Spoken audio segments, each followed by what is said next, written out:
will. Because you're wrong. Harry's heart did beat for us. For all of us. It's all over.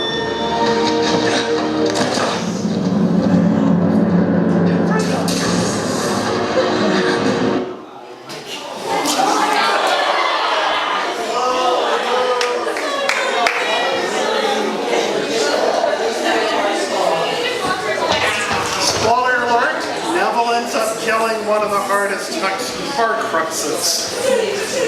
Now, of course, Harry Potter is the hero of the stories, and Harry's great virtue is courage. In the fourth book, Harry and Cedric Diggory have been transported to a graveyard where Peter Pettigrew immediately killed Cedric on Voldemort's orders. Harry is bound with ropes and forced to watch a gruesome ceremony where Voldemort is resurrected in human form. Blood from Harry's arm is taken as part of the ceremony to remove what has protected him for all these years.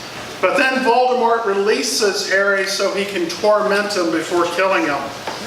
They duel, and Voldemort is more powerful, and Harry hides behind a tombstone. But finally he knows there's no point in hiding. He knows he is about to die. But he refuses to die as a coward. As a true descendant of Godric Gryffindor, Harry summons his courage. This is from the book. Harry crouched behind the headstone and knew the end had come.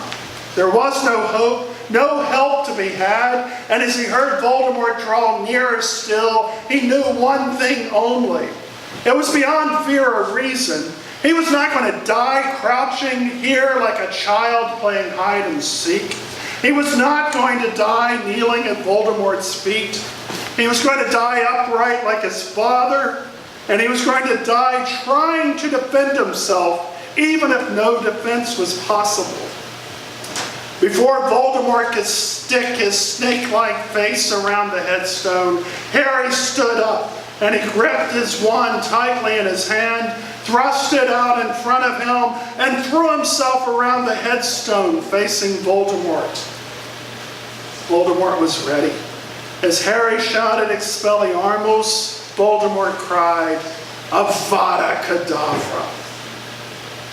Neither Harry or Voldemort was prepared for what happened next. Their spells met and their wands were connected by a thread of magic. And then an unearthly and beautiful sound filled the air. It was coming from every thread of the light-spun web vibrating around Harry and Voldemort. It was a sound Harry recognized, though he had heard it only once before in his life. Phoenix Song. It was the sound of hope to Harry, the most beautiful and welcome thing he had ever heard in his life. Harry was able to escape from Voldemort because he had the courage to face Voldemort. Courage is an important virtue. It gives breath and blood to all of the other virtues. We write songs and books about heroes who were brave, but all of us can be those heroes. And believe it or not, even stronger than courage is faith. Like all the other virtues, faith is something that's hard to define, and it comes in different forms for different people. Often people equate faith with belief, and they are similar. You can't have faith in something without also believing in it. But faith is a little different from simply believing. You can believe that giraffes exist without having faith in giraffes. Also, belief is based on what we've seen and experienced, but faith is seen most clearly in those times when it's hard to believe.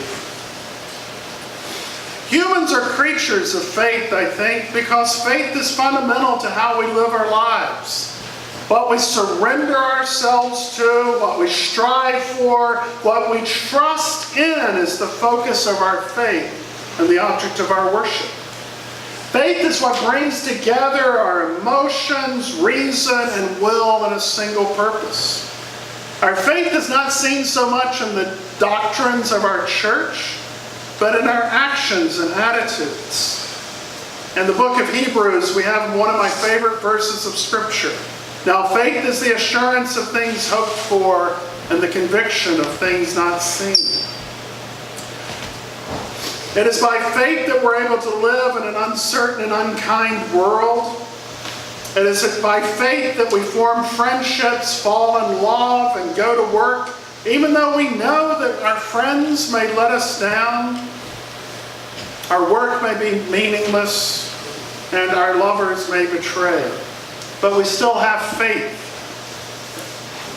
The most important things in life are beyond proof, beyond our control. Things like beauty, love, loyalty, hope, justice, and forgiveness are things of faith. And I think those who try to refuse faith actually remove themselves from life. Because they're afraid of being hurt or deceived or wrong, they cannot take the risk to live because they lack faith. Because they do not have faith, they never know the joy and pain of life and love, nor the fulfillment of salvation.